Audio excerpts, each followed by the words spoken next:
Hey guys, I'm Chris Buck and a very warm welcome to Friday Fretworks, and this week something a little different. The incredible true story of Paul McCartney's missing Hofner violin bass. Now, over the last few weeks, the news that Paul McCartney has finally been reunited with his missing Hofner 1961 501 violin bass has been pretty much inescapable. Of all the famous lost and found guitar stories, Peter Frampton's Phoenix and Jimmy Page's Black Beauty Les Paul spring to mind, none are as iconic as Paul's original cavern bass, thanks in part to its whereabouts having been unknown for the last 51 years, with it having been widely speculated that it was stolen from a cupboard in Abbey Road in 1969.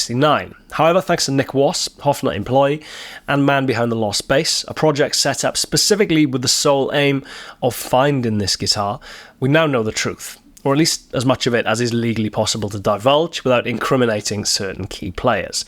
This is the story, the incredible story of Paul McCartney's missing bass. Now, as with most things connected with the Beatles in some way, shape or form, the truth has a habit of becoming increasingly hazy over time, and this is none more evidence than in Paul's recollection of how he came by his bass.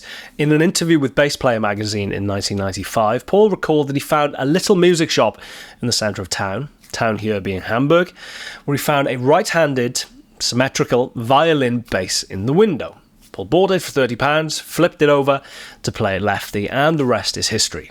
Apart from the fact that it's not. The truth of the matter is that that little shop was in fact Steinway's main branch on Kolonnaden in the centre of Hamburg, only a few miles from the Reeperbahn where the Beatles had a residency at the Top 10 Club. And that right-handed bass was in actual fact a left-handed custom order model. The shop's sales assistant Gunter Hopper informed Paul that he could have if he was willing to wait for Hofner to make it. Now, Paul placed the order for this bass in presumably very late March, early April of 1961, just as the Beatles arrived back in Hamburg, only a few weeks before original bassist in the Beatles, Stuart Sutcliffe, would leave the band to pursue a career in art.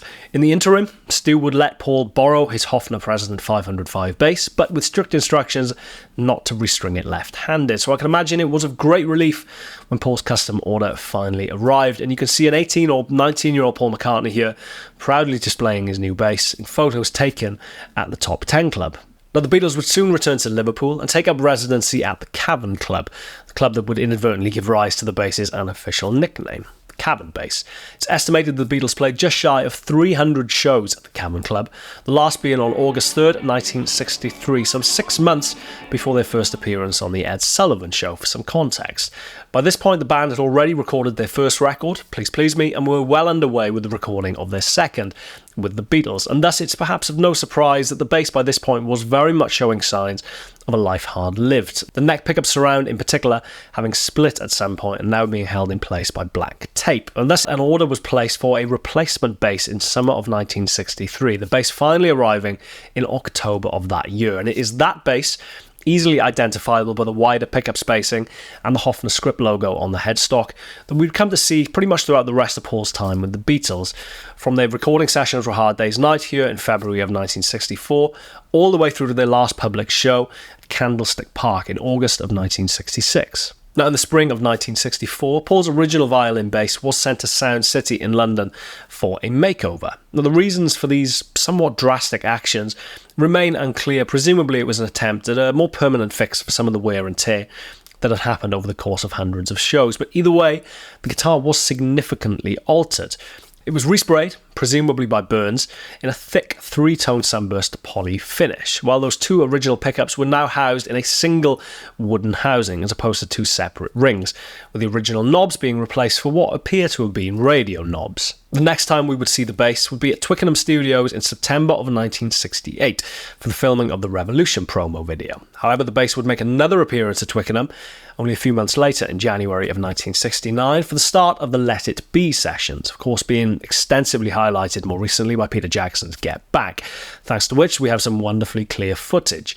Now, it's around this time that I guess the rumour that the bass was stolen during the Beatles' move from Twickenham to Savile Row started to gain traction. Of course, we don't really see it, we don't see Paul playing it anyway, during those later sessions at Savile Row. However, the more keen-eyed of you will have noticed that as much as Paul does lean on his 63, now sporting a Fender Bassman logo, of course playing that on the rooftop show as well, you can actually see that original 61 still lying around in the background of Savile Row. kind of laying waste to the idea that it was stolen around this time. However, we can definitively say that the last time the bass was seen on camera was on January 24th, 1969, at which point it disappears. Somewhat inevitably, the reality of the bass's disappearance is a little less dramatic than has been suggested or hypothesized over the years. As with most stolen instruments, it was nicked from the back of a van on October 10th, 1972 from Notting Hill in London.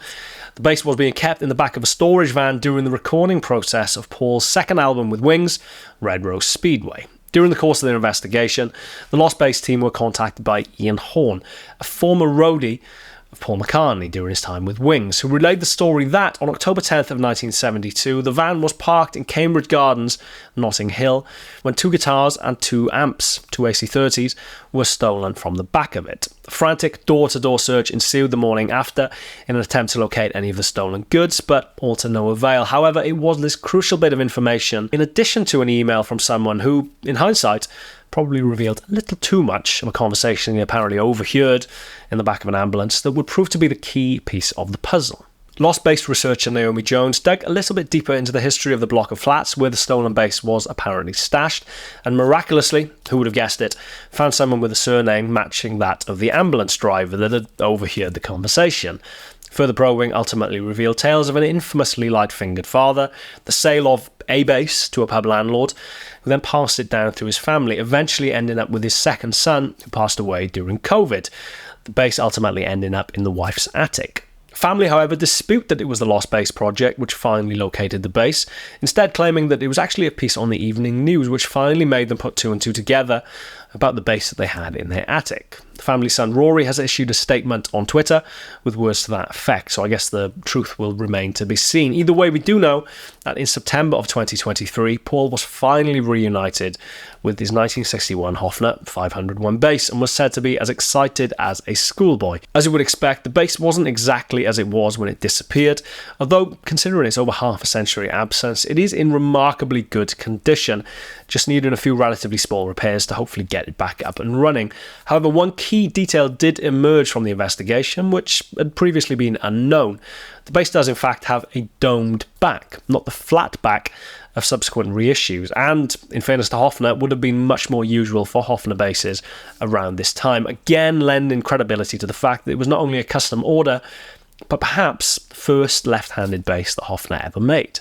So what comes next to the bass? Now, obviously Paul is delighted to have it back. There's a statement with words to that effect on his website, and obviously there are plans in place to restore it, although to what state and to what end, I guess, remains to be seen. Although the idea of seeing this bass on stage again after such an extended period of having disappeared in the ether is rather exciting. As ever, I'm Chris Buck. This is Friday Fretworks. Thank you very much for bearing with me through a little bit of a self-indulgent episode. I just absolutely love all the kind of minutiae of situations like this. Hope you enjoyed it as much as, at least half as much as I did to make. So thank you very much. Please subscribe at the bell icon if you haven't already, and I shall see you next week for an infinitely more normal episode of Friday Fretworks. Cheers guys, take care. I'll see you soon.